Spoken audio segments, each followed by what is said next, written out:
بسم الله الرحمن الرحيم. الحمد لله رب العالمين حمد الشاكرين. الصلاة والسلام على سيد الأنبياء والمرسلين سيدنا ونبينا وشفيعنا ومولانا محمد وعلى آله وأصحابه الطيبين الطاهرين. قدرمنو اوریدونکو د ژوند د لارې د خپرونې مینوالو، السلام علیکم ورحمت الله وبرکاته.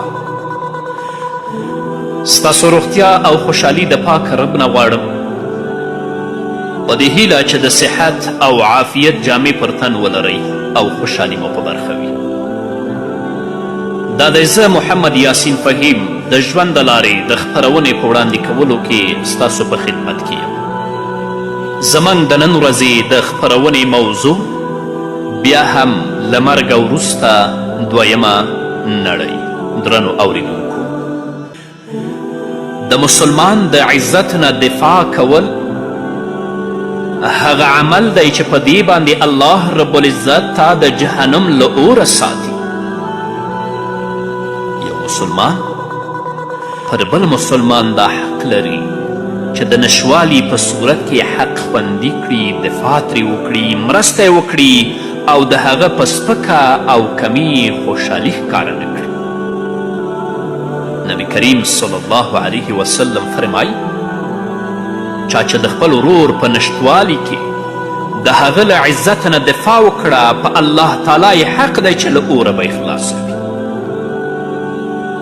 که ستا د یو مسلمان ورور څوک سپکه وایي، هغه پسې بدې ردې وایي، که دې په همدغه مجلس کې د همدغه مسلمان ورور نه دفاع وکړه او هغه ته دې وویلې چې ستا دا خبره حقیقت نه لري، د یو مسلمان او د یو عالم سپکاوی مه کوه، دروغ پسې مه وایه، نو دا ستا حق دی په الله باندې چې الله به دې د جهنم له اور نه خلاصوي او الله به دې جنت ته داخلوي. همدارنګه ته به داسې مرض دی که تا پې صبر وکړه، الله به دې د جهنم له اوره خلاصوي. ټولې ناروغۍ د الله له لورې ازموینه د بنده لپاره ثواب او الله پرې د بندګانو ګناهونه رژوي چې ته به هم په دې لړ کې شامله.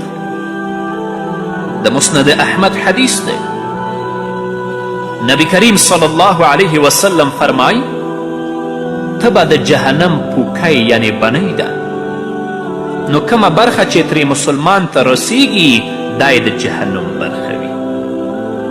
الله رب العزت به بیا د جهنم له اوره ساتي. همدارنګه ښه اخلاق داسې یو صفت دی چې په چا کې دا صفت موجود و الله به د جهنم له اوره ساتي. ښه اخلاق تر ټولو ډیر جنت ته داخلونکی او د نبی کریم صلی الله علیه وسلم مجلس ته نږدې کوونکی دی. نو که د چا اخلاق ښه وي، الله رب العزت به یې له اوره هم خلاص کړي. نبی کریم صلی الله علیه وسلم فرمایي، د ترمذي حدیث دی، آیا له هغه چا مو خبر نه کړم چې په اور بندی یا پرې اور بندی؟ صحابه کرام وی ولې نه یا رسول الله؟ نبی کریم صلی الله علیه وسلم ورته فرمایي هغه چې د نرم او د پوست خوی خاوند وي، یعنی ښایسته اخلاق چې لري الله رب العزت به د جهنم له اوره ساتي. طبراني په معجم کې د نبی کریم صلی الله علیه وسلم یو حدیث را نقل کړی، فرمایي یو اعرابي او یو بانډچي نبی کریم صلی الله علیه وسلم ته راغی، ویلې الله رسوله داسې عمل راته راوښیه چې جنت ته مې نږدې او له اوره مې لرې باسي. نبی کریم صلی الله علیه وسلم ورته وفرمیل آیا دې دواړو شیانو ته مشغوله کړی؟ هغه ویلې هو. نبی کریم صلی الله علیه وسلم ورته وفرمیل انصاف وایه او زیات مال ورکوه. یعنې د انصاف وینا کوه او د الله رب العزت په لاره کې مال مصرفوه. الله به دې جنت ته نږدې او د جهنم له اوره به دې لرې کړي. هغه بانډچي ویلې پر الله قسم زه خو هر وخت د انصاف ویلو او د زیات مال ورکولو وس نه لرم.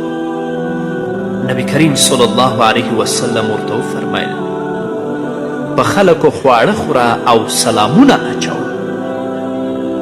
هغه بانډچي او اعرابي نبی کریم صلی الله علیه وسلم ته وفرمیل دا خو هم ګران دی چې زه به همیش په خلکو خواړه خورم او سلامونه به ورته اچوم. نبی کریم صلی الله علیه وسلم ورته وفرمیل اوښان لري؟ هغه ورته ویلې هو. نو نبی کریم صلی الله علیه وسلم ورته وفرمیل په خپلو اوښانو کې یو اوښ او مشک واخله او داسې کور وګوره چې کله کله اوبه څکي او اوبه پرې وڅکوه. امید ده چې ستا د اوښ له مرګ او د مشک تر زړېدو مخکې به درته جنت واجب شوی وي. دا صحرایي او بانډچي د تکبیر په ویلو ستون شو او د اوښ له مرګ او د مشک له شکېدو مخکې شهید شو. الله رب العزت دې ورته آخرت ښایسته کړي. همدارنګه د اولاد په مرګ باندې صبر داسې یو خصلت دی چې په دې باندې به الله رب العزت دا صابر انسان د جهنم له اوره ساتي او الله به جنت ته داخلوي. مصیبت ګناه رژوي او درجې لوړوي او تر ټولو لوی مصیبت د اولاد د لمنځه تلل دي. یو شاعر وایي زموږ اولاد زموږ په منځ کې د زړه ټوټې دي چې په ځمکه ګرځي. نو ځکه د بچي مرګ د تل لپاره په زړه نه رغېدونکی ټپ وي او په مرګ صبر کول له اوره خلاصون دی. نبی کریم صلی الله علیه وسلم فرمایي د چا چې درې بچي مړه شي او ثواب یې وګڼي صبر وکړي له اور څخه به ورته ډال شي. یعنې چا چې درې بچیان وفات شي او دا صبر وکړي او د صبر په کولو کې د الله رب العزت نه د ثواب غوښتونکی هم وي، دا درې بچیان به د حشر په ورځ الله رب العزت د لپاره د اور نه پرده او ډال وګرځوي، الله به جنت ته داخل کړي. د بخاري حدیث دی، نبی کریم صلی الله علیه وسلم ښځو ته وفرمیل په تاسو کې که کومه ښځه له ځانه مخکې درې بچي ولیږي، یعنی وفات شي د ده په ژوند کې، له اور څخه به ورته پرده شي. یوې ښځې وفرمیل ای د الله رسوله که د چا دوه بچي مړه شي؟ نو نبی کریم صلی الله علیه وسلم ورته وفرمیل دوه همداسې دي، یعنی که د چا دوه بچیان هم وفات شي او دا پرې صبر وکړي او د الله رب العزت نه د اجر او د ثواب غوښتونکي وي، دا دوه بچیان به الله رب العزت د مور لپاره او د پلار لپاره د جهنم د اور نه پرده وګرځوي. همدارنګه د لوڼو پالنه، د لورانو پالنه داسې یو شی دی چې په دې باندې به الله رب العزت انسان د جهنم له اوره ژغوري او جنت ته به یې داخلوي. تر اسلام مخکې به خلک د لورانو له پالنې او روزنې تښتېدل او دا به شرم باله چې د میړه او بچیو لپاره د لور روزنه وکړي، خو زامن به د خپلې ښې او ګټې لپاره روزه تر څو لوی شي او ملاتړ یې وکړي. د اسلام د مقدس دین پر راتلو دغه ترږمې ختمې او لورانې په حق کې د زامنو په څیر کړي، بلکې د لورانو روزنه یې د زامنو له روزنې غوره او له اور څخه پرده وګرځوله. د مسند احمد حدیث دی، نبی کریم صلی الله علیه وسلم فرمایي د چا چې درې یا دوه لورانې او خویندې وي چې د دوی په اړه له الله رب العزت نه وویریږي او تر واده کېدو یا مړینې ورسره ښه وکړي، نو له اور څخه به ورته پرده شي.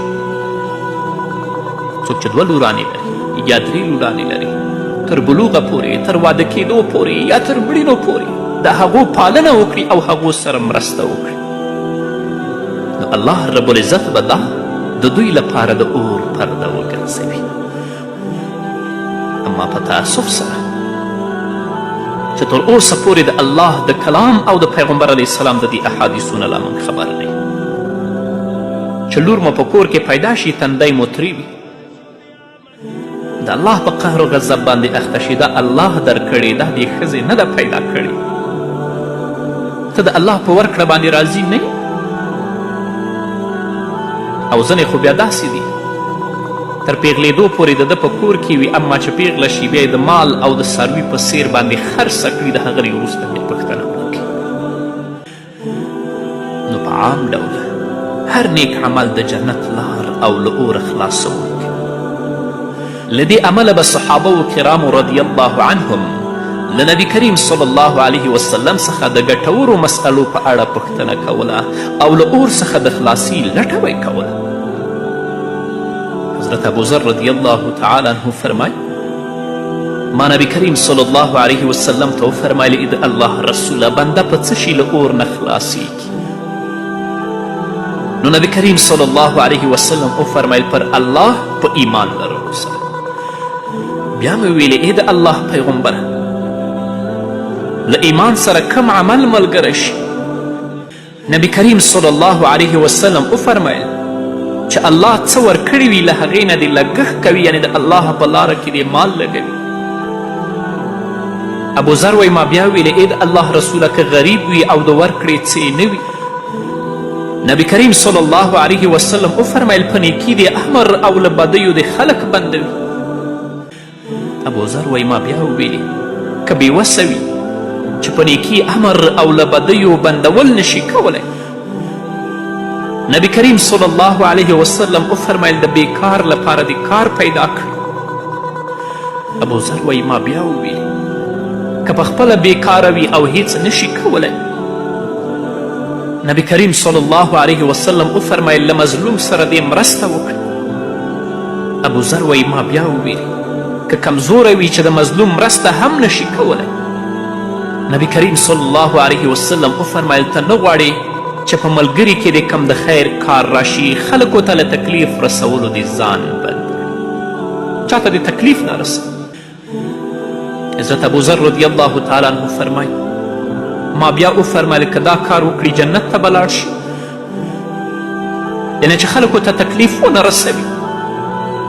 نبی کریم صلی الله علیه وسلم وفرمایل هر مسلمان چې په دې کارونو کې یو وکړي ته به یې لاس نیولی جنت ته داخل کړي. بس الله رب العزت دې موږ ته د نیکو اعمالو توفیق راکړي، هغه اعمال چې په هغو باندې الله رب العزت موږ له اور نه خلاصوي او الله رب العزت مو جنت ته داخلوي. نو خویندو او ورونو د دنیا ژوند محدود ژوند دی، لنډ ژوند دی. راځئ د دې لنډ ژوند نه ګټه واخلئ، په ځانګړې توګه په دې مبارکه میاشت کې چې د مغفرت لسیزه شروع ده، تر څو مو الله رب العزت د جهنم له اوره خلاص کړي او الله رب العزت مو جنت ته داخل کړي. په همدې هیله قدرمنو اوریدونکو نور به مو واورو. قدرمنو اوریدونکو بیا هم زموږ سلامونه ومنئ. همدارنګه د ذکر مجلسونه، د ذکر مجلس د خیر مجلس دی، د ذکر مجلس د زده کړې مجلس دی، د ذکر مجلس د ښوونې مجلس دی او داسې مجلس دی چې په دې باندې الله رب العزت موږ ته د جهنم له اوره خلاصون را په برخه کوي. د بخاري حدیث دی. نبی کریم صلی الله علیه وسلم فرمایي الله تعالی ځینې داسې ملائک مقرر کړي چې په لارو کې ګرځي او ذکر کوونکي لټوي. نو چې ذکر کوونکی قوم عمومي آواز وکړي چې خپل هدف ته راشي، نو دغه قوم تر نږدې آسمانه په خپلو وزرو پټ کړي. الله تعالی سره له دې چې ښه عالم دی ترې پوښتنه وکړي زما بندگان څه وایي، دوی به ووایي ستا پاکي لویي او حمدونه وایي. الله رب العزت به ورته ووایي زه یې لیدلی یم؟ دوی به ووایي نه، پر الله قسم ته یې نه یې لیدلی. الله تعالی به ووایي که زه یې لیدلی وی بیا به څنګه و. دوی به ووایي که ته لیدلی وی نو ستا به نور هم ډیر عبادت کړی وی، ستا به ډیره لویي او پاکي ویلې وی. الله تعالی به ووایي له ما نه یې څه غوښتل؟ دوی به ووایي له تا نه یې جنت غوښتل. الله رب العزت به وفرمایي دوی جنت لیدلی دی؟ دوی به ووایي نه. الله رب العزت به ووایي که جنت لیدلی وی بیا به څه حال؟ دوی به ووایي که جنت لیدلی وی نو بیا به هم له دې هم ډیر حرص غوښتنه او هڅه کولی. الله تعالی به بیا وفرمایي له څه شي نه یې پناه غوښته؟ دوی به ورته ووایي له اور او له جهنم نه یې پناه غوښته. الله تعالی به دې ملکو ته ووایي دوی اور لیدلی دی؟ دا ملکې به ورته ووایي نه پر الله قسم چې اور یې نه دی لیدلی، یعنی جهنم یې نه دی لیدلی. الله تعالی به ورته ووایي که لیدلی وی بیا به یې څه حال و؟ دا ملکې به ورته ووایي که لیدلی وی نو بیا به تر دې هم ډیر ویرېدی او تښتېدی. الله تعالی به دې ملکو ته ووایي زه تاسې ګواه کوم چې ما ورته بښنه وکړه. له ملائکو څخه به یو ملکه ووایي په دې کې خو پلانی د خپل کار لپاره راغلی و. الله رب العزت به ورته ووایي دا داسې مجلس دی چې له دوی سره ناست نه بدبخته کیږي. الله یادوي سبحان الله، الحمد لله، الله اکبر، استغفر الله، سبحان الله وبحمده سبحان الله العظیم. الله یادوي تر څو مو الله رب العزت د جهنم له اوره وژغوري او الله رب العزت مو جنت ته داخل کړي. او په کومو ځایونو کې چې د قرآن کریم درس کیږي، د نبی کریم صلی الله علیه وسلم د احادیثو درس کیږي، هغه مجلس کې چې څوک ګډون کوي دا نیکبخته خلک دي، دا هغه خلک دي چې الله رب العزت د جهنم له اوره ژغوري، الله یې جنت ته داخلوي. داسې مجالسو کې ګډون وکړي. خو داسې مه کوئ چې د الله رب العزت د ذکر او د الله رب العزت له یاد نه لوبه جوړه کړئ، تماشا جوړه کړئ چې خلک راځي سیلونه وکړي. داسې مه کوئ چې د الله په یاد کې خپل ګریوانونه وشکوئ. داسې مه کوئ چې د الله په یاد کې خپل کمیسونه وباسئ.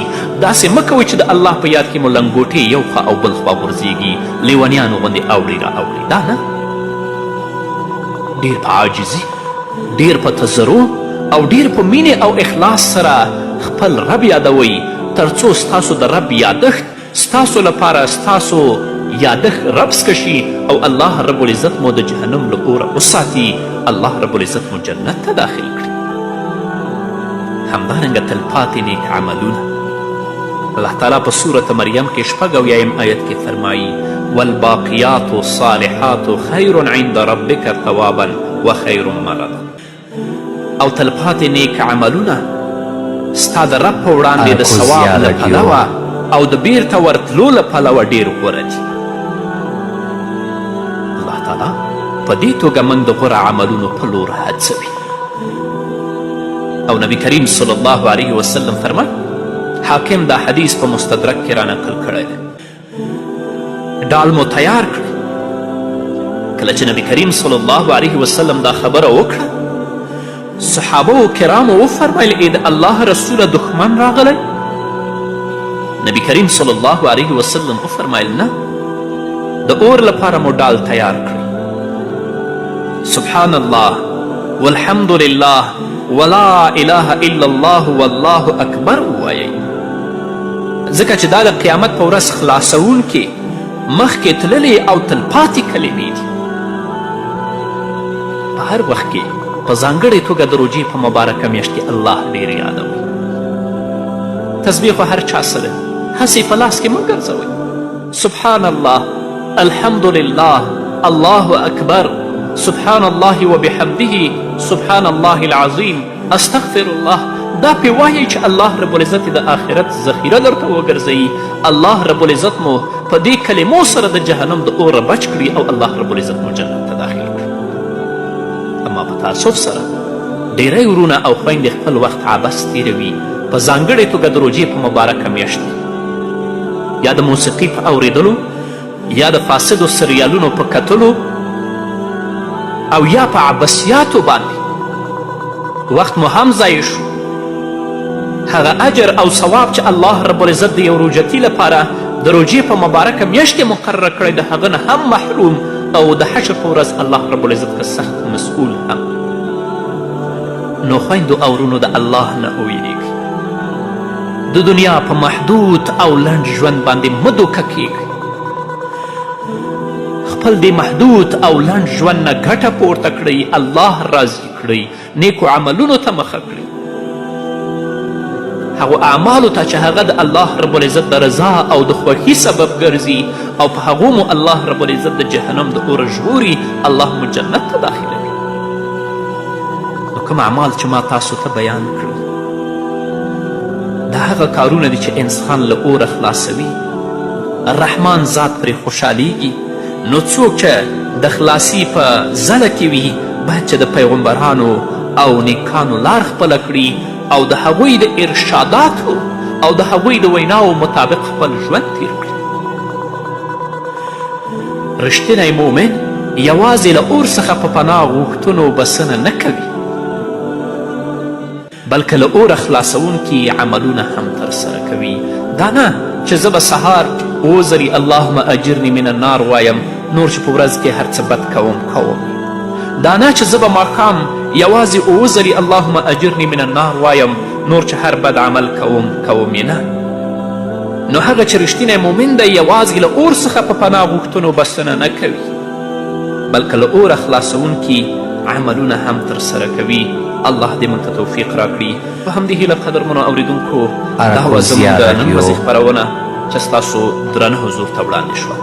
تر بلې خپرونې پورې چې زه بیا هم ستاسو درانه حضور ته راځم، تاسو ټول په لوی او بخښونکي الله سپارم. پاتې ژوند مو نیکمرغه، ښاد، بریالي